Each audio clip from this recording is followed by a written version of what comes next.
Okey, ini adalah bentuk soalan bagi graf bar mudah. Kalau kita lihat dekat sini, dalam soalan, biasanya soalan akan minta kita untuk buat atau bina jenis graf tersebut. Kalau kita lihat di soalan yang cikgu berikan ini, apa yang cikgu nak kamu semua buat ialah sila baca arahan dengan jelas. Kalau tak baca arahan, ini akan mendatangkan masalah kerana pelajar tidak tahu jenis graf apakah yang perlu dibuat. Sekarang, sila baca soalan dengan teliti. Langkah yang pertama, lihat di sini, berdasarkan maklumat di bawah, lukiskan graf bar mudah. Nampak graf bar mudah ini kan? Jadi kena gariskan graf bar mudah atau bulatkan kata kunci apakah yang diminta oleh soalan kamu. Selesai langkah yang pertama, iaitu selepas anda bulatkan apa yang diminta oleh soalan. Contoh ini graf bar mudah, kamu dah tahu dah. Maka baca lagi soalan seterusnya. Contoh dia tanya, dia bagi tahu gunakan skala 1 cm mewakili 5 orang. Gariskan. Ini adalah skala. Jadi, lengkapkan graf dengan ciri-ciri graf bar mudah. Melalui soalan ini, melalui jadual ini, semua pelajar cikgu dah tahu dah kehendak soalan, iaitu dia minta graf bar mudah. Setiap soalan biasanya dia memang nyatakan apakah jenis graf yang anda perlu bina.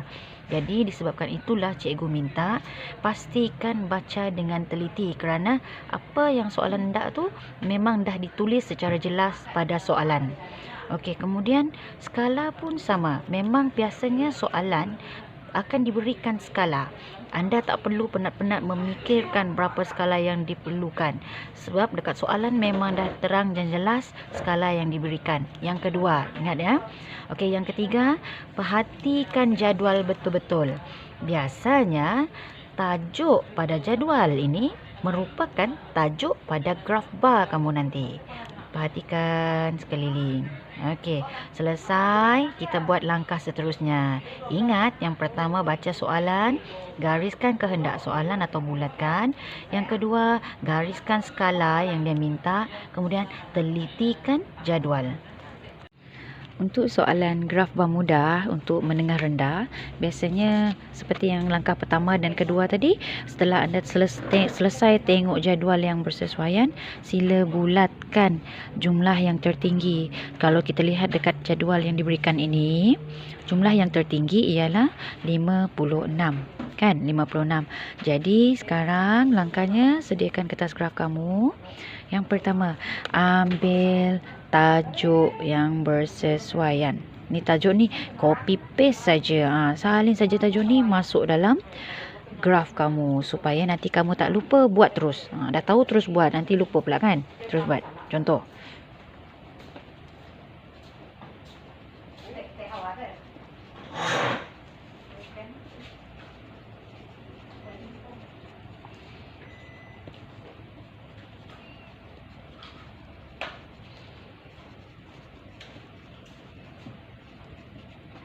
Selesai.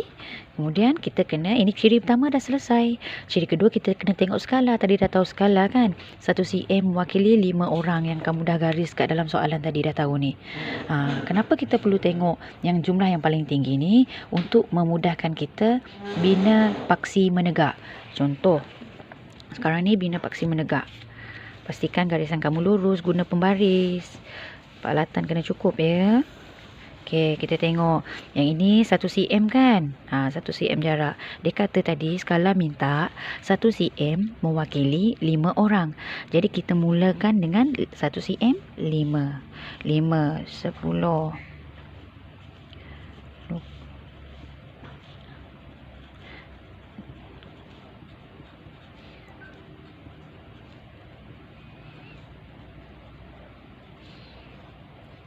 Lihat cikgu buat lebih sedikit daripada jumlah yang tertinggi.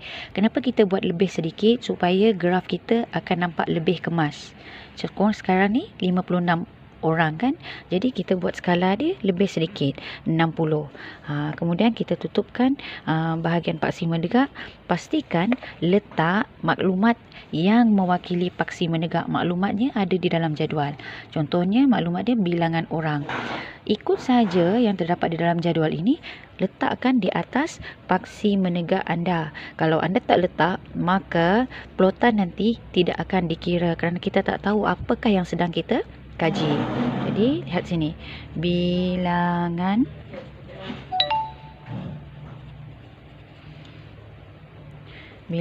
orang. Selesai letak ni baru kita buat paksi mendatar.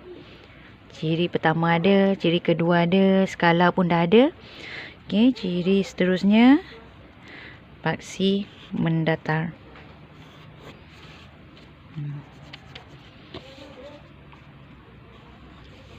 Okey, paksi mendatar. Kita tengok ada 5 kan. Dia minta petani, nelayan, peternak, kaki tangan kerajaan dan peniaga ada 5. Jadi bolehlah buat dengan kemas. Ambil 1 cm lebarnya pun boleh. Cuba tengok petani tadi 56.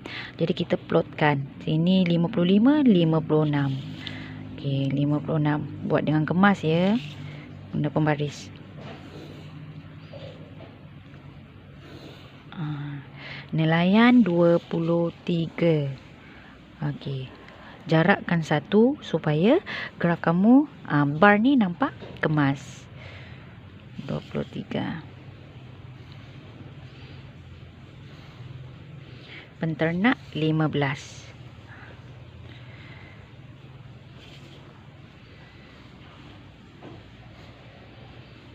Kaki tangan kerajaan 13.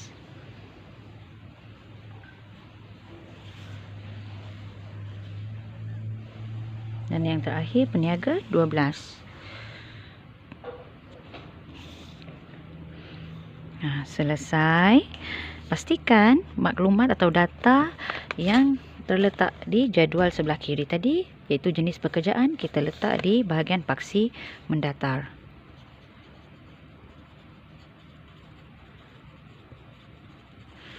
Okey, sekarang apa yang anda perlu buat ialah pastikan maklumat ini mudah dibaca.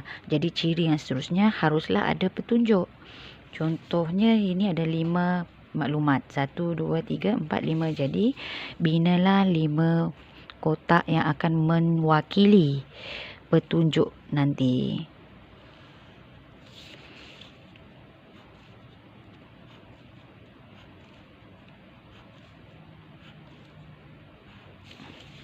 Okey, jangan lupa tulis petunjuk. Contoh yang pertama, petani. Kita nak buat garisan macam ni. Nak buat guna pensel warna pun boleh. Kalau tak bawa pensel warna, buat dengan ni. Cara yang cikgu buat ni pun boleh. Jimat masa kan. Yang penting markah tu. Yang kedua, nelayan. Kita buat macam ni pun boleh. Kena bezakan.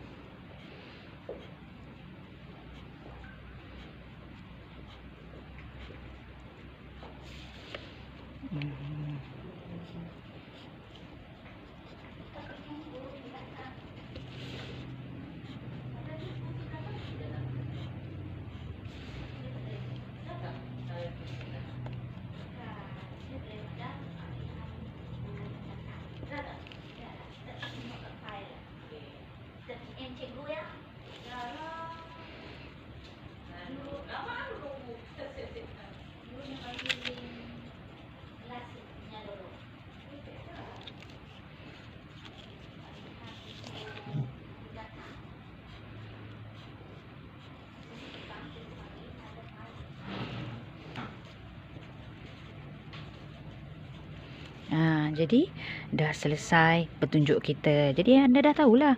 Okey, kalau kita kat sini jenis pekerjaan petani. Okey, ini petani. Okey, petani pada tahun 2017 menunjukkan 56 orang. Jadi maklumat dia jelas dan menarik. Okey, jangan lupa tulis sumber kat bawah ni untuk selamat. Sumber. Kat mana kita dapat sumber ni? Biasanya dia akan tunjukkan pada jadual. Ambil saja sumber ni, letaklah kat bawah ni. Okey, ni selesai. Kemudian Kalau nak selamat lagi, tengok kan ada skala kan? Letak kat sini. Skala. Dash.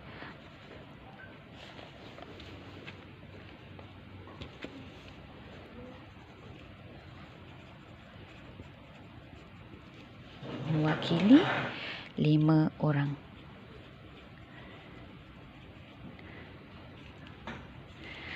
Alhamdulillah, selesai dah graf bar mudah kita.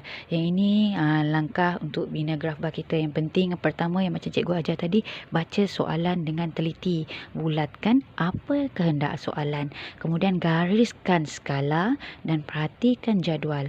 Baru kita mula lakarkan. Apa yang perlu anda lakarkan itu adalah ciri-cirinya perlu lengkap. Tajuk ada, paksi menegak ada. Pastikan skala ini dibina mengikut skala yang diminta oleh soalan. Lepas tu pastikan ada maklumat yang menunjukkan apakah yang kita cari tadi, data, bilangan data tu. Kemudian pastikan ada paksi mendatar. Letakkan apakah jenis maklumat yang kita letak pada paksi mendatar. Bar perlu ada, petunjuk perlu ada, sumber, skala. Kadang-kadang dia tak letak skala. Kalau kita letak skala pun dia ada masalah. Boleh.